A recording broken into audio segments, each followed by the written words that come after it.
எதிர்க்கட்சியை சார்ந்தோரை கொலை செய்யும் அளவிற்கு திமுகவினருக்கு பதவி வெறி தலைக்கேறிவிட்டதா என அதிமுக பொதுச் செயலாளர் எடப்பாடி பழனிசாமி கேள்வி எழுப்பியுள்ளது பரபரப்பையும் அதிர்ச்சியும் ஏற்படுத்தியுள்ளது.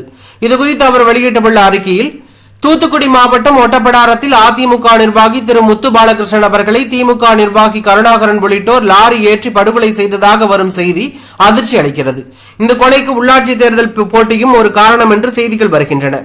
இதையும் தனிப்பட்ட கொலை என்ற அளவோடுதான் ஸ்டாலின் மாடல் திமுக அரசு கடந்து செல்ல முனையுமா? திமுக ஆட்சியில் உள்ளாட்சி தேர்தல் என்பது இவர்களின் அராஜகத்திற்கு இடையில் தான் நடைபெறும் என்பது நாடறிந்த உண்மை. ஆனால் அதற்காக எதிர்க்கட்சியை சார்ந்தோரை கொலை செய்யும் அளவிற்கு திமுகவினருக்கு பதவி வெறி தலைக்கேறிவிட்டதா? சட்டம் ஒழுங்கை அடியோடு சீர்குலைத்துவிட்டு அதை தட்டி கேட்கும் இடத்தில் இருக்கும் எதிர்க்கட்சியினரின் உயிருக்கு பாதுகாப்பற்ற நிலையில் தமிழ்நாட்டை படுபாதாளத்திற்கு தள்ளியுள்ள ஸ்டாலின் மாடல் திமுக அரசுக்கு எனது கடும் கண்டனம்.